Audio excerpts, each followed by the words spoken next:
Hello. Hi, everyone. I am hoping that this has gone public. Hang on. I am crossing my fingers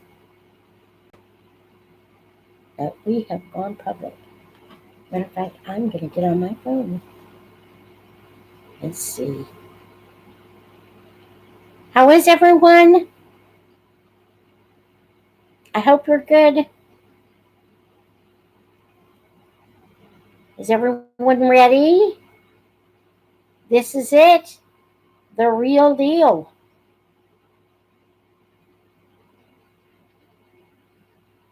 Let me go to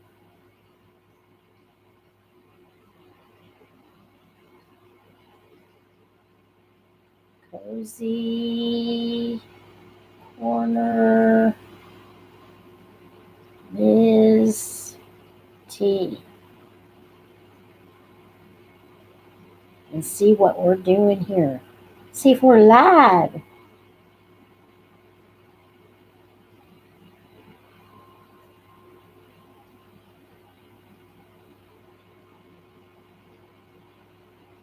I am live. Woohoo! Okay, so we are going to be doing the balcony scene from Romeo and Juliet. The balcony scene. Okay. From Romeo and Juliet. The balcony scene. Okay. From Romeo and Juliet. All right. So we're ready. Let's go. Ha ha. Are you guys ready? This is the most famous part of the whole play. So, here we go. I may have lost you. Hang on.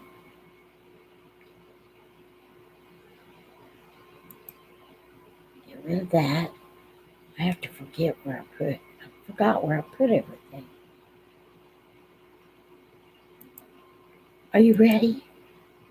Here we go.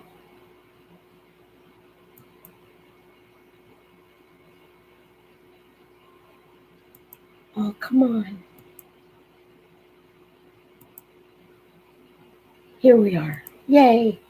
All right. We're going. Have to minimize this. And here we go. Act 2, Scene 2 of Romeo and Juliet. Here we are.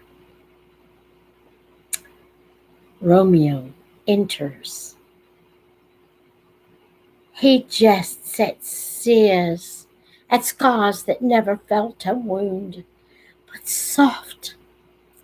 What light through yonder window breaks? It is the east, and Juliet is the sun. Arise, fair sun. Arise, fair sun, and kill the envious moon, who is already sick and pale with grief.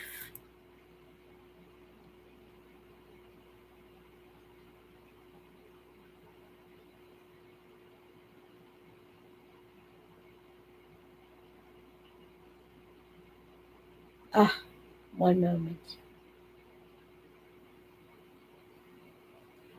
I will start over because it's that important. I hadn't gotten very far anyway.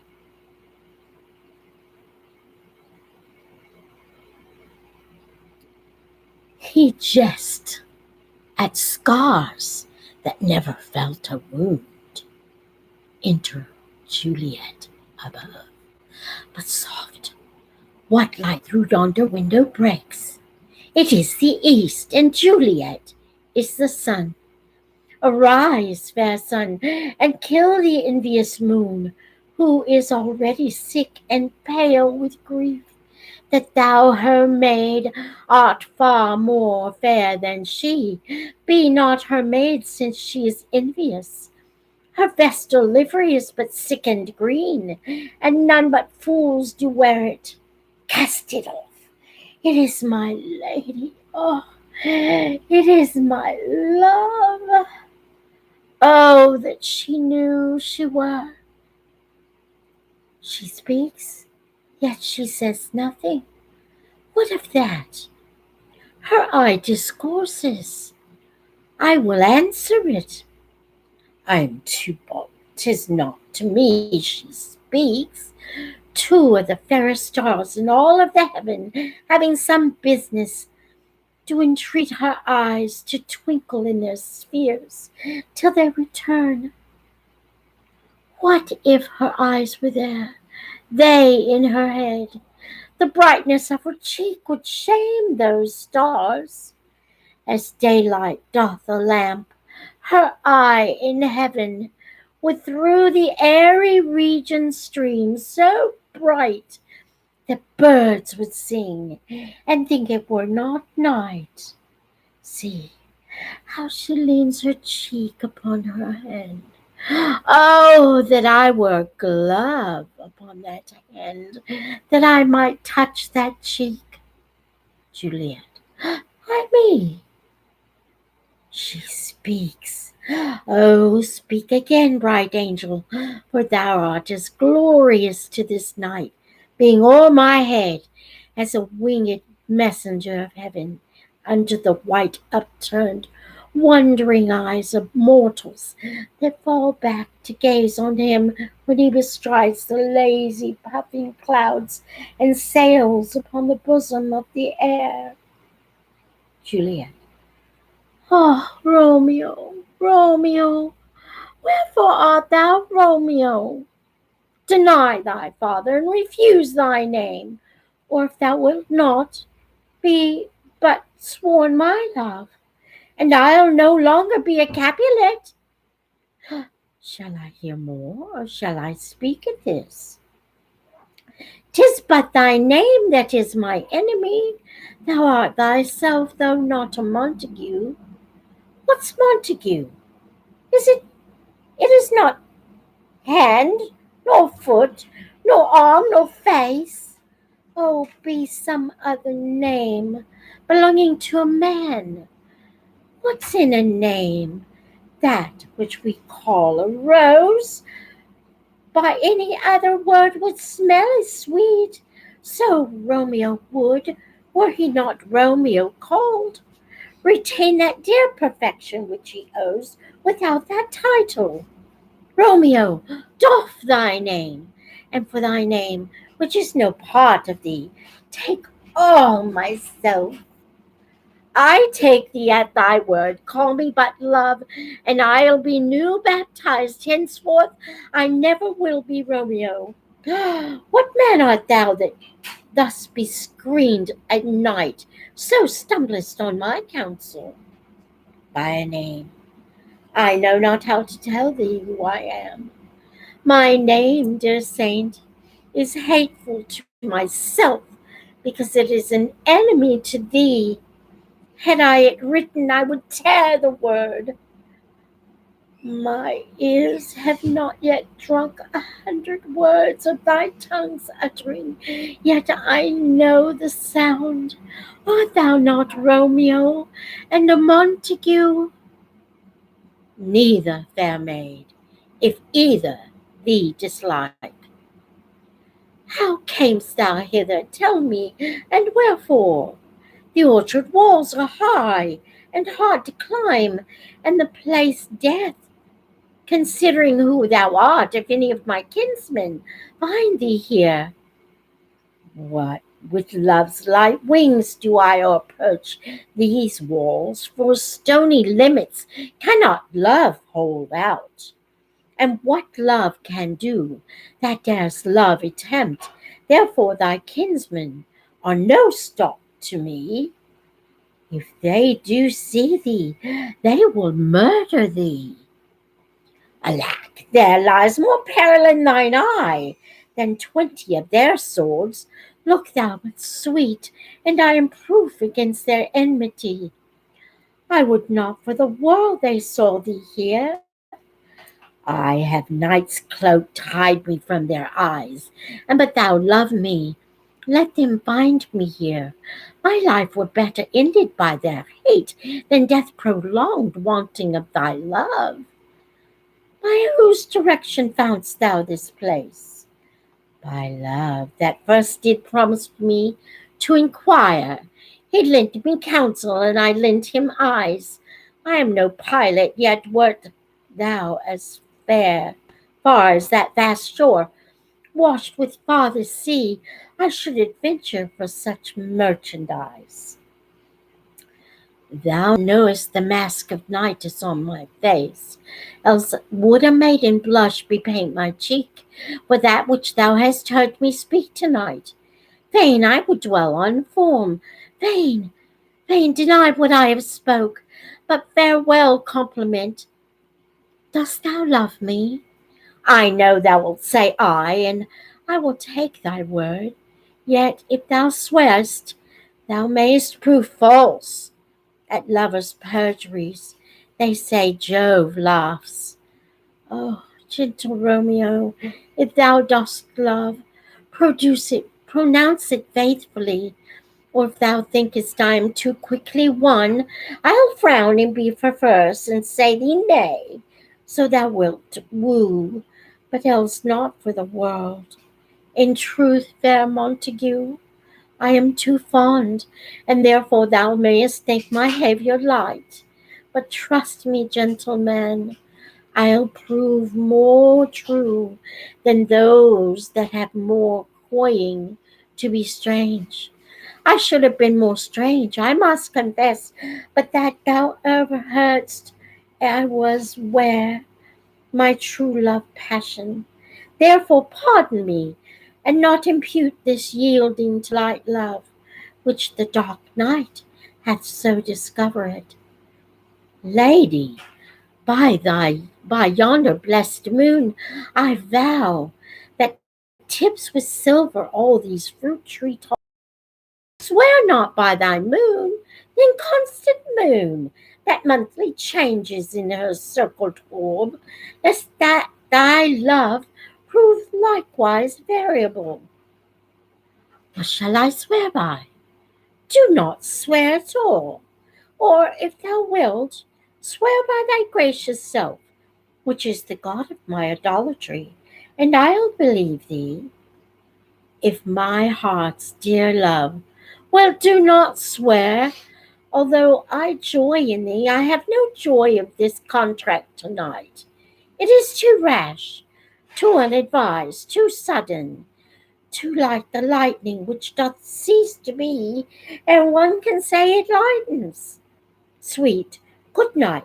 This bud of love by summer's ripening breath may prove a beauteous flower when next we meet. Good night, as sweet repose and rest come to thy heart as that within my breast. Oh, wilt thou leave me so unsatisfied? What satisfaction canst thou have to-night? The exchange of thy love's faithful vow for mine. I gave thee mine before thou didst request it, and yet I would it were to give again. Wouldst thou withdraw it? For what purpose, love? But to be frank, and give it thee again. And yet I wish but for the thing I have. My bounty is as boundless as the sea. My love is deep. The more I give to thee, the more I have. For both are infinite. Nurse calls from within. I hear some noise within, dear love, adieu. Anon, good nurse, sweet Montague, be true. Stay but a little, I'll come again. Oh, blessed night, I am afraid. Being in night, all this is but a dream, too flattering, sweet to be substantial.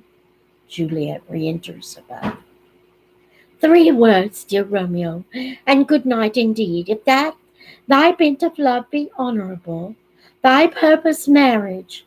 Send me word tomorrow by one that I'll procure to come to thee, where and what time thou wilt perform the rite, and all my fortunes at thy foot I'll lay, and follow thee, my lord, throughout the world.